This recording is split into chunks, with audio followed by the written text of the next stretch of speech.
Hey man, this is Chris of Phone Cats, and here's a deck rant for the Black-White Grim Procession. It's fun to play. It's not my favorite by any means, and it seems kind of consistent. I don't know. As I start scrolling through these, I feel like I have a whole bunch of good cards taken out that I need to put in, but we'll see. Here's what I got right now. Let's get this popping. I'm playing with all 4 Terramorphic Expanses. I just am so sick of getting land screwed playing these 2-color decks. It drives me crazy. You got 4 Doomed Travelers, pretty potent turn 1. 1 mana for a 1/1, and then whenever it dies, you put a 1/1 flyer into play. People will route around it and try not to kill it, and if they do kill it, you get a token that you can use to chump block or fly in for a little damage. It's sweet. I'm playing with both the Edge of Divinity and its little partner in crime, Mourning Thrall. It's pretty rare, but I mean, if you play enough games, you're going to get to the point where you do a turn 2 Mourning Thrall. And it basically has a lifelink, if I'm not mistaken. I don't know why it doesn't say lifelink. When Mourning Thrall deals damage, you gain that much life. And it's 2 mana for a 1/1. So then you play that, and then you throw Edge of Divinity on it. Creatures white, +1/+2. Creatures black, +2/+1. So now you're attacking them with a 4/4 with quote-unquote lifelink. I mean, that's so strong. That's such a strong opening. And this deck has enough creature control to where you can get stuff out of the way. Kind of. 2 Castigates. This card's so dope. 1 black, 1 white. Target opponent shows their hand, and you choose 1 card and exile it. It doesn't even go to the graveyard. So strong. I mean, it does have to be non-land, but whatever you need to do. Sometimes I like to hold on to it till a little bit later game, and when they think that they're still going to be able to play some power card, drop it, or even on turn 2 it can be an aggressive opening and just really slow them down. Okay, I'm playing with both of the Guild Mages. Orzhov? I don't even know how you say that. Let's see, 2 mana for a 2/2. That's perfect. Pay 1 white and 2 colorless, target player gains 1 life. Pay 1 black and 2 colorless, each player loses a life. So if you're in if you have the upper hand, and you normally can because you can pay mana to gain life, you can just start whittling away at both people's life totals with one of these. People will normally remove it. I'm not playing with the Reanimate. It's only 1. Feel weird saying that to justify it, but I don't know. It's just not in my deck right now. Not doing the Onyx Mages either. I don't know. Death Touch wasn't something that seems super nice in this setup. I think you can do 1 or 2 Midnight Haunting, and it throws in 2/1 white.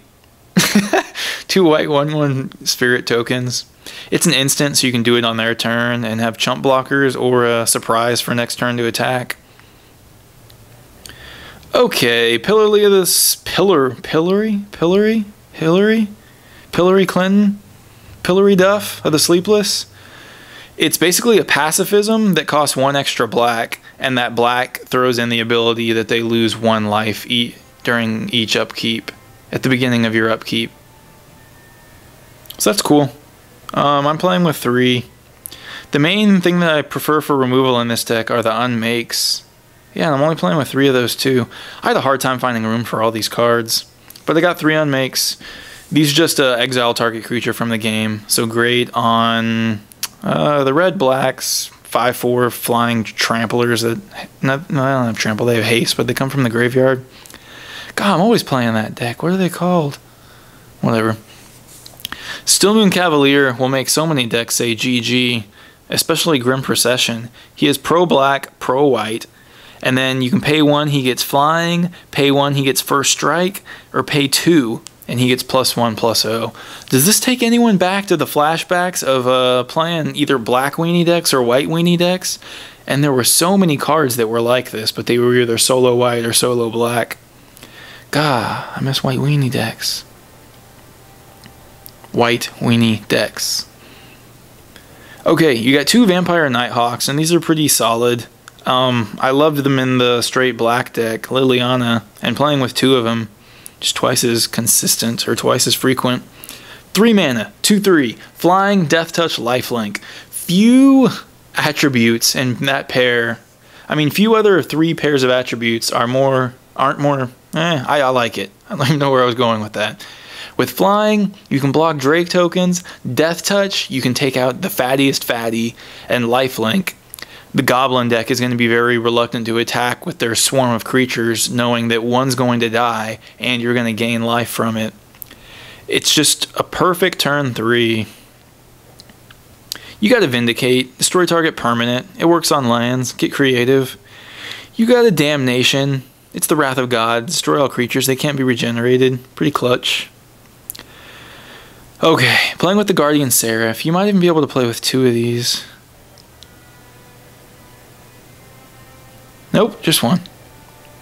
God, what deck has 2? Red, white? Guardian Seraph, 4 mana, 3/4, flying. If an source an opponent controls would deal damage to you, you prevent 1 of it. Token decks attacking with a whole bunch of 1/1s, LOL. Goblins, it slows them down a little bit. The 3/4 blockers, nice more than anything. Alright, let's get chatty about these Restless Apparitions. I took these out, and now every time I play against them, I hate it. They're so crazy. 3 mana for a 2/2 is decent. It has Persist. Whenever it dies, it comes back with a -1/-1 counter on it. And you can pay 3 to give it +3/+3. You can pay 6 to give it +6/+6. That's threatening. Ugh. I need to find room for these. I haven't yet had a Restless Apparition and then threw on the creature buff in this deck. The Edge of Divinity. That art's crazy. Some 6-sword. But yeah, that takes it from a 2/2 to a 5/5 with Pump. And I feel like when it dies, the enchantment would still die, but it would come back thanks to Persist. They're a threat, man. If you attack before you cast any spells, like you have the option to pump up or the option to cast spells. So it's just like a nice little feint or not sure what you're going to do. I'm not playing with this Tainted Sigil, but I've really had it ruin my day before. 3 mana, you can tap it and sacrifice Tainted Sigil. You gain life equal to the total life lost by all players this turn. I didn't even understand what that meant, and I still feel like I barely have a grasp for it, but my opponent had this out, and I don't even know how to explain it. I mean, I attacked with a massive amount of stuff. I don't remember what deck I was playing, but I killed him. And then he tapped this and then gained that much life. So it almost like fogged or negated my entire thing, my entire damage dealing. I guess that's what it does. You can play with 2 of them. I don't know. I just saw it as an artifact and didn't really give it credit. So consider this a threat. I kind of want to work it into my deck, but it might be more control-y geared, or I don't even know. There's an Unmake. Not playing with it. Took out these Bloodhunter Bats. They're just kind of meh. 4 mana for a 2/2 flyer. And then when it comes into play, you gain 2, they lose 2. It's okay. Took out these Falcon Wrath Nobles. 4 mana for a 2/2 flyer.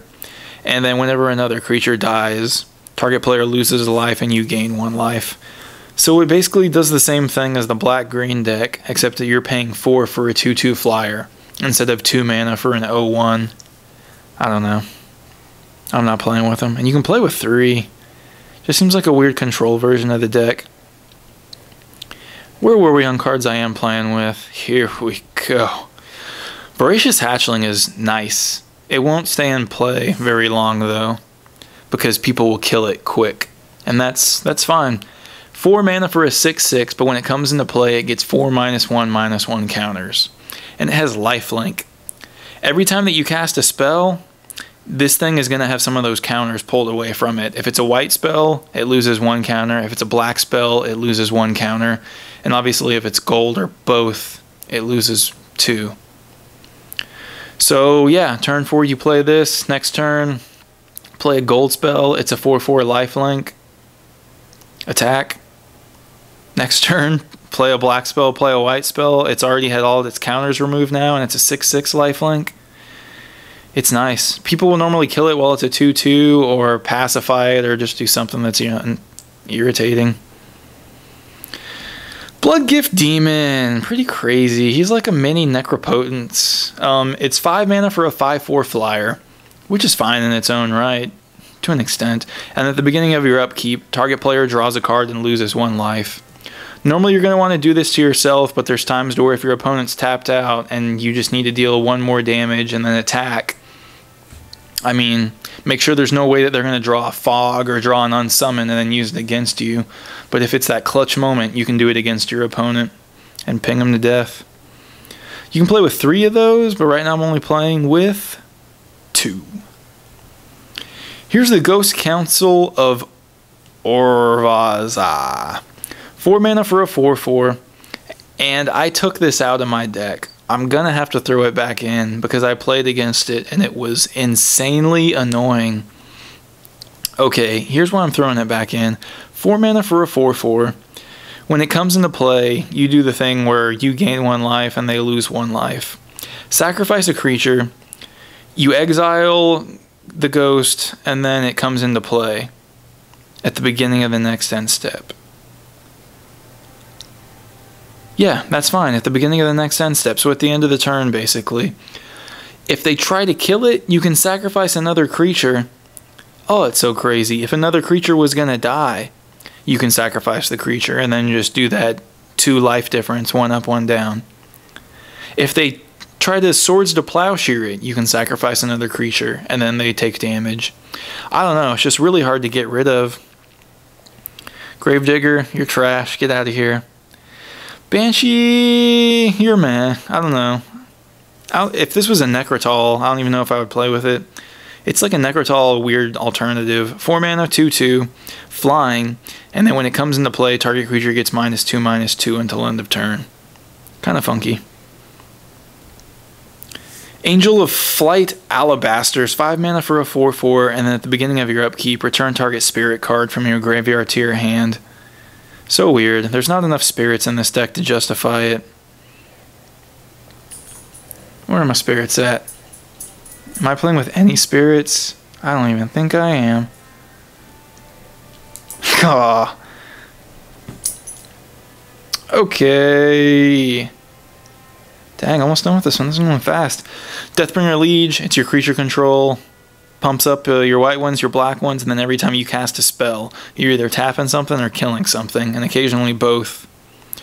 Really strong. It'll get removed. 2 Divinity of Prides, which I'm pleased with. 5 mana for a 4/4 flying lifelink. Strong. And Divinity of Pride gets +4/+4 as long as you have 25 or more life. Kind of rare, but with lifelink and so much lifelink in this deck, it can happen sometimes. This guy is crazy. He's a legendary demon, 5 mana, Obnixilis the Fallen, 3/3, and you might even want to wait until turn 6 to play this, just so you can cast him and then play a land. Whenever you do play a land, your opponent loses 3 life, and then you put 3 +1/+1 counters on him. That's strong. I mean, it's just a great late game killer. And then I got a little bit of direct damage, or life loss, which is even better. 5 mana for a Soul Feast. Target player loses 4 and you gain 4. So that can be a closer too. And it gets around some weird damage prevention stuff since it's life loss. Let's wrap up with some of the stuff that I'm not playing with. I see what they want you to do with Necromancer's Covenant. It's 6 mana. When it comes into play, exile all creatures from target player's graveyard, and then put 2/2 black zombies into play onto the battlefield for each card exiled in this way. Zombies you control have lifelink. I don't even know. I just feel like by turn 6, normally I didn't have enough creatures in my graveyard to justify it. So if you're playing some crazy light game version of the deck, more control-y, then do it. I don't know, just seeing all these high casting cost things makes me feel like I'm playing just like a really rushy version. Angel of Despair, 7 mana. When it enters the battlefield, destroy target permanent. It's nice. I have been in the situation to where they got the combo with a Debtor's Knell and the Angel of Despair, and they were doing it every turn. It was really annoying. I lost. Debtor's Knell, you can play with 2, 7 mana. Deal with this or die kind of thing. At the beginning of your upkeep, put target creature card from any graveyard onto the battlefield under your control. So you can do the Angel of Despair if need be. You can just start I don't even know what would be cool. Spamming the Fallen every turn and then having them kill it. Normally it's your opponent's creatures, or just whatever little fatty you're actually playing with. Vishkal, Blood Arbiter. This is 7 mana for a 5/5 flying lifelink. Sacrifice a creature, put X+1/+1 counters on it, where X is the creature's power, and then remove all the +1/+1 counters. Target creature gets -1/-1 for each counter removed.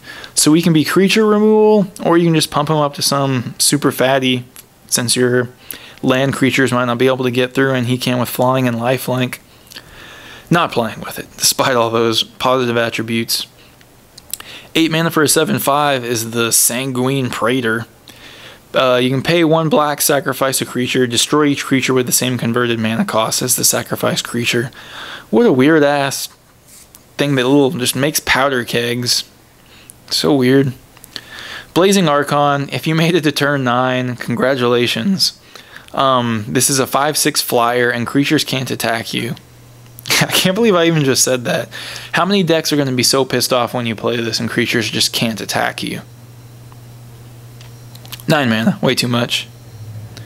But yeah, that's it for this deck. The overall feel for it with the build that I have right now is funky. I mean, I don't really care for it. I might try to just do more of a late game build. I feel hokey playing with these Morning Thralls and occasionally just paying 2 mana for a 1/1 with lifelink. So I'm probably going to yank those out. But I don't know. What else besides that? If I'm not playing with those, I'm probably going to pop out the Edge of Divinities. And I'm probably going to try to work in maybe the Debtor's Knells and just go for late game fun. Maybe the Restless Apparition. I don't know. I just need to really try more of a control version, because this like speedy aggro version that I have right now just seems to burn out. But yeah, thanks for watching. Magic Phone Cats.